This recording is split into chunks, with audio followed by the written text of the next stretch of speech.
Good day mga kawais, this is JB Orpiana, your real estate salesperson from Homo Boys Townhouse, Manila. So today, nandito nga pala tayo sa Sampaloc, Manila. As you can see, itong unit natin ay nakalocate sa wide road.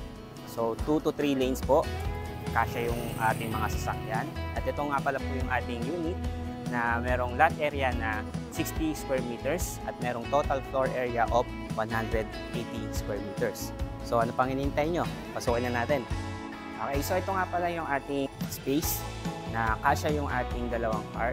So yung isa is yung SUV type at dito naman sa harap yung ating compact car. Okay?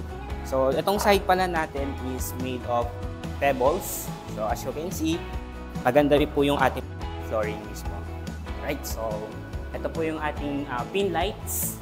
Yan, LED pin lights. Right, so pasok naman tayo sa loob. Okay, so upon checking po ng ating unit, ito po yung ating door na made of mahogany.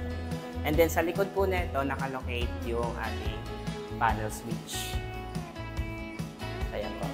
And then yung ating mga LED pin lights. At dito naman po yung space for refrigerator. And then ito naman po yung ating built-in cabinets. Okay. As you can see, good and quality materials na po yung ginamit. And then ito po yung ating granite countertop. Tapos ito po yung ating faucet and sink. Tapos may nakaabang na po dito na outlet, okay, para po sa ating mga electric appliances. And then ito naman po, meron din dito nakaabang na outlet para po sa ating range hood. Okay? At sa ilalim na ito, meron po ditong space para ilagay yung ating either electric stove or oven. Okay? Tapos ito po yung pinakakabuuan ng ating living area at consider na rin siya as kitchen. Tapos dito po sa part na to yung ating extra storage, sa ilalim siya ng staircase. So pwede natin dyan ilagay yung mga extra natin na gamit. Alright? So proceed naman tayo dito sa ating service area. So as you can see, ito po ating service area is medyo maluwag na rin po siya at makikita po natin dito sa taas yung air well ventilation po natin. And then dito naman po sa bandang right side natin, meron po tayo ditong common toilet and bath. Okay, so bago pala tayo umakyat sa second floor, may makikita tayo ditong window or sliding window na para maging well ventilated talaga yung ating living space. Okay, so nandito na po tayo ngayon sa second floor. So ito nga pala yung ating mini living room.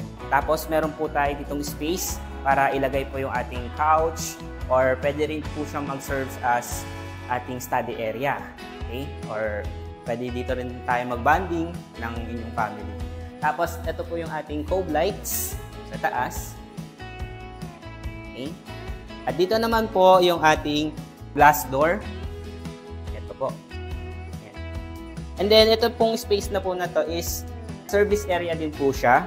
So as you can see, meron po siyang extra outlet po dito para po kung ilalagay po natin yung ating washing machine. And then meron po ditong faucet. And then sa right side naman po natin, makikita naman po natin yung ating maid's room. Okay? Okay, so ito naman po ating space. Kung mapapansin nyo, well ventilated po talaga siya. Tapos naka-grills din po siya para po sa security na rin at sa mga outsiders po. Okay, so proceed na tayo sa next room. Okay, so welcome po sa ating master's bedroom dito sa second floor. So pagpasok natin dito, bubungan po sa atin yung ating toilet and bath. So meron po siyang lavatory and mirror.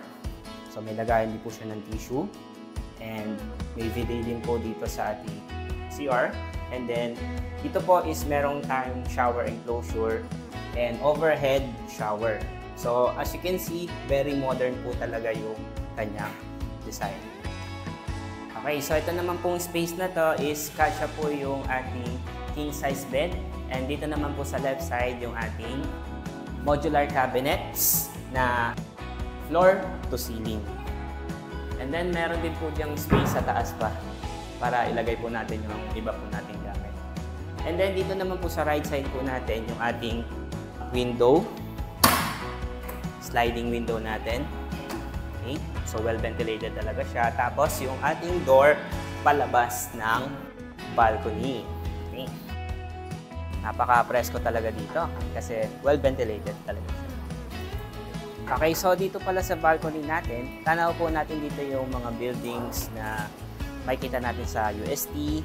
Tapos dito naman sa kalsada, makikita natin yung mga sasakyan going to Trabaho Market or sa J. Tuason, any establishment na available dito sa lugar na to. In addition, in this unit, if ever na gusto po natin magpalagay ng air condition, so it's either split type man yan or window type, dito po natin siya pwede ilagay sa space na po na to sa taas. Okay. Okay, so going up na po tayo sa ating third floor. So tara. Okay, so nandito na po tayo ngayon sa third floor. Kung mapapansin nyo po, meron po ditong nakaabang na wiring. So para po yan sa ating modern chandelier, if ever na gusto nyo po magpalagay pa. Para po magkaroon pa po ng magandang ambience yung ating bahay. Okay, so ito nga pala yung ating common toilet and bath dito sa third floor para sa ating secondary room at sa master's bedroom dito sa third floor. So as you can see, yung kanyang design is same po dun sa nasa second floor. Meron po siyang shower enclosure and overhead shower. Then meron po siyang mirror, lavatory, at meron din po siyang bidet. And then nandito na po tayo sa ating master's bedroom dito sa third floor. So as you can see, very spacious talaga siya. So kasya din dito yung ating king size bed. At meron din po tayo ditong modular cabinets. At extra cabinet din to sa taas na floor to ceiling. And ito yung ating LED pin lights. Okay? At ito rin yung ating sliding window natin na napaka well ventilated talaga. Ito, mahangin. And then ito naman yung ating pinto. Glass door sa yung balcony space na merong tubular at meron tempered glass. So para po yan sa safety ng ating mga kids if ever na tatambay po tayo dito or magsa-sightseeing. Okay, so nandito na po pala tayo ngayon sa last room natin or the secondary room dito sa third floor. So as you can see, very spacious din siya. Meron din siya dito pin lights and then modular cabinets. And then ito yung ating sliding window. Okay. So ito naman, tanaw natin dito yung likod ng property natin. So meron po siyang grills and well secured talaga. So well ventilated din siya. Okay, as we recap in this property unit, so meron po tayong lot area na 60 square meters at merong floor area na 180 square meters. So meron po siyang 4 bedrooms, 3 toilet and bath, and yung ating car garage is 1 to 2. So again, this is JV Orpiana, your real estate salesperson from Homopoise Townhouse, Manila. See you again. Goodbye.